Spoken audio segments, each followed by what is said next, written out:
قد كفاني علم ربي من سؤال. Bah, nak tanya boleh? Ha.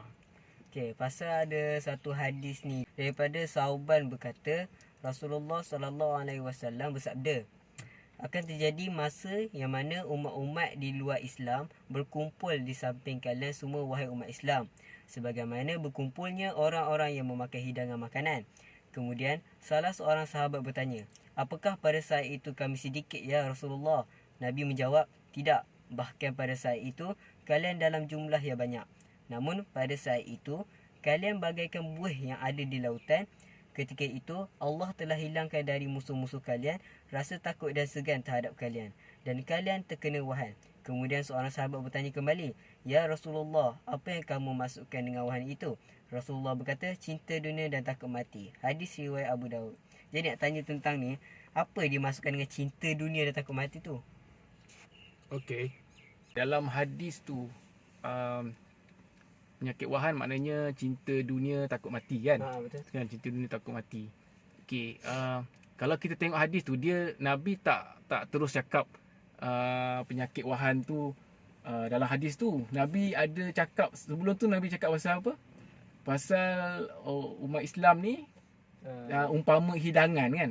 Hidangan lauk atas meja. Lepas tu dikelilingi oleh orang yang di luar Islam. Luar Islam ni maksudnya orang yang menentang Islam tau. Yang luar Islam ni maksudnya orang yang memusuh dengan Islam. Tak kira lah sama ada dia orang kafir, orang bukan Islam, ataupun orang Islam tu sendiri. Maknanya di luar Islam ni mereka yang memusuhi Islam. Mereka yang anti dengan Islam, dengan umat Islam kan. Itu maksud yang kata di luar Islam tu. Bukannya orang kafir secara umum, yang bukan Islam secara umum, tak. Orang kafir ada yang baik dengan kita, ada yang menghormati Islam, betul? Betul. Jadi yang di luar Islam tu merujuk kepada orang bukan Islam yang memusuhi Islam, yang anti Islam, yang Islamofobia kan orang cakap sekarang ni kan. Munafik. Dengan juga golongan Islam yang memusuhi Islam. Dia sebenarnya dia Islam tapi dia tak suka Islam, dia anti Islam. Dia munafik lah. Golongan munafik. So kalau kita tengok contoh yang Nabi bagi itulah kan, analogi yang Nabi bagi tu bermakna ketika itu, pada masa itu, umat Islam ni umpama hidangan. Kalau hidangan ni kita tengok hidangan kan. Kalau hidangan ni kadang-kadang kita kata ayam, sotong, ikan. Kita kata kita nampak ayam tu demi bahagian-bahagian ayam ke kan, ataupun ikan tu kita nampak. Tapi ikan, ayam, sotong ni semua dah mati. Udang semua tu dah mati hidangan tu. Dia tak hidup. Dia mati, dia tak boleh buat apa. Padahal dia dulu adalah benda hidup. Kemudian dia mati, dia jadi hidangan. Betul tak? Betul. Jadi bila Nabi cakap hidangan, bermakna kita ni umat Islam ni umpama, orang kata apa, mayat hidup. Umpama macam kata apa, hidup tapi macam tak hidup. Maknanya kita jadi lemah, tak boleh nak buat apa. Bila orang makan, orang luar Islam ni makan jamah hidangan tu, orang Islam ni tak boleh buat apa. Sebab kita dah mati. Umpama hidangan yang dah mati dah. Walaupun hidangan tu asalnya hidup, siat-siat kita pun kita tak boleh buat apa. Macam itulah keadaan umat Islam hari ni. Orang-orang yang memusuhi Islam ni boleh buat suka hati dengan orang Islam. Kena bunuh ke, kena seksa ke, kena aniaya macam mana sekalipun, orang Islam tak boleh nak buat apa. Kita tengok kat Palestin sekarang ni.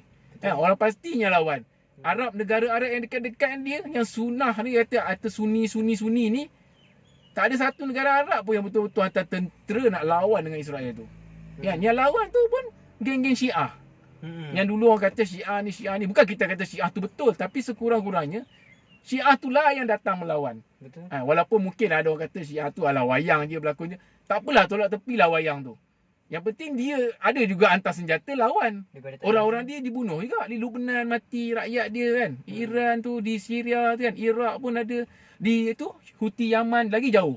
Si hantar lagi. Perlu pepandu drone semua dia hantar. Ya itulah umpamanya. Maknanya kita ni, yang Nabi masukkan analogi hidangan tu, ialah kita ni umpama hidangan dah mati, tak boleh buat apa. Orang bukan Islam ataupun orang yang memusuhi Islam ni buat apa sekalipun dengan kita, orang Islam tak boleh nak buat apa, tak boleh nak lawan. Dah mati dah, umpama mati dah. Umpama hidangan tu lah dah mati. Kemudian Nabi sambung, Nabi cakap apa tadi? Nabi cakap mereka dicabut rasa gerun mereka pada kita kan. Maknanya diorang tak rasa takut dengan kita, orang yang musuh Islam ni, dia tak takut dengan umat Islam, dan juga dia bukan saja tak takut, tapi dia juga pandang hina. Pasal tak? Dia pandang rendah kita. Dia tak respect langsung Sedangkan kita orang Islam. Sebab apa? Sebab akhirnya dua ni berlaku kerana apa? Kerana penyakit wahan tu, iaitu cinta dunia takut mati. Soalannya, apa maksud cinta dunia takut mati? Maksudnya ialah umat Islam hari ni dia buat sesuatu tindakan, dia menjalani hidup dia sehari-harian. Kita hidup hari-hari dari segi muamalah kita, aktiviti harian kita semua, kita tak ikut pun peraturan Tuhan. Kita tinggalkan ajaran Tuhan yang Nabi SAW bawa. Kita tinggal terus dah. Kita tak amal pun ajaran tu. Kita guna ajaran orang barat. Kita guna ajaran manusia, makhluk yang buat. Dan bayangkanlah kita guna ajaran orang yang aniaya kita. Betul. Umat Islam ni, bayangkan punyalah teruk kita hari ni, kita guna sistem hidup yang dibuat oleh orang yang dengki dengan kita, yang musuh kita, yang hina kita, yang zalim dengan kita, yang bunuh umat Islam, kita duk guna lagi sistem dia. Nampak tak betapa hinanya kita ni kerana penyakit wahan ni. Jadi maksud cinta dunia maknanya kita buat sesuatu tu untuk dunia je.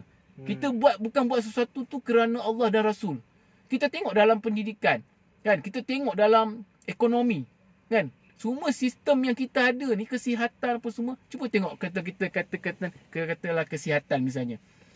Kalau kesihatan kita kata, cuba tengok ada tak orang cakap sekarang ni, orang cakap kalau kita baik lega daripada sesuatu sakit lah, kita kata kan. Kita kata sebab pergi jumpa doktor ni, makan ubat ni lah kita baik. Tak ada siapa pun nak cakap kita baik dengan izin Allah. Kita jumpa doktor ni, kita ambil ubat ni, kita baik. Kita tak kaitkan pun dengan Allah yang menentukan segala-galanya. Betul. Sama macam belajar, menuntut ilmu, kan? Kenapa menuntut ilmu? Sebab nak dapat kerja, nak dapat gaji besar, lepas tu nak beli kereta, nak beli rumah, nak ni. Semuanya dunia je. Tak ada pun sekarang ni, jarang sangat nak dengar. Kenapa menuntut ilmu? Sebab saya nak mengenal Allah dan Rasul, nak mengenal Tuhan saya, nak tahu yang betul yang salah, nak tahu dosa pahala, kan? Tak ada pun yang cakap macam tu. Betul. Semua menuntut ilmu kerana apa? Kerana nak dunia. Nak gaji besar. Nanti boleh beli kereta, boleh beli rumah, boleh melancong, boleh shopping. Itulah tujuan menuntut ilmu, kan? Sedangkan dalam Islam, menuntut ilmu bukan matlamat dia yang tu. Itu rezeki Tuhan dah tentukan. Tak perlu risau. Tapi kita hari ni nampak kita dah dipesongkan oleh barat. Kita tengok dari segi ekonomi, kita mengamalkan sistem riba. Tapi tak ada rasa dosa pun. Betul tak? Kita tak rasa dosa pun. Umat Islam relax je. Riba okey je. Harus. Macam mana kalau tak ada riba, macam mana kita nak berkembang, kita nak ni. Bayangkan, kita boleh cakap macam tu sekarang ni. Sebab apa? Sebab itulah, sebab penyakit wahan. Kita hanya buat sesuatu, kita nak sesuatu yang kita lakukan dalam kehidupan hari ni, umat Islam hari ni hanya untuk dunia je. Sebab itulah, bila kena penyakit wahan, kita buat untuk dunia, kita takut nak mati. Betul. Sebab kita rasa, kita hidup selamanya atas dunia ni. Itulah penyakit wahan. Buat sesuatu bukan kerana Allah, tapi kerana habuan dunia, nak dapatkan matlamat dunia, nak dapatkan kesenangan dunia. Akhirnya ditimpa penyakit takut mati. Kan? Jadi buat benda tu semua seolah-olah kita ni dalam kehidupan harian seolah-olah hidup selama-lamanya atas dunia ni. Cara kita hidup, kan? Orang cari rezeki, tengok cara cari rezeki. Kadang-kadang tak ada fikir pun halal haram. Betul. Main bedal semua. Jadi inilah sebabnya penyakit wahan. Dan memang berlaku hari ni pun penyakit wahan ni. Cuba kita tengok zaman Khalifah Ar-Rashidin dulu. Diorang ikut ajaran Islam yang Nabi bawa. Diorang tu boleh tawan Rom dan Parsi. Rom Timur dan Parsi dalam masa tak sampai 20 tahun negara Madinah tu dibina. Bayangkan, padahal mereka negara kecil.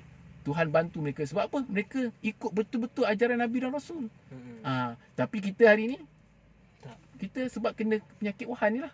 Kan? Kita dihina oleh orang bukan Islam. Di serata dunia kita tengok. Kan? Mereka yang memusuhi Islam, bukan saja orang bukan Islam yang memusuhi Islam. Ya, orang Islam sendiri pun yang memusuhi Islam, yang munafik ni pun. Tengoklah macam mana dia hina agama dia sendiri. Dia hina umat Islam ni bagaimana. Dia tak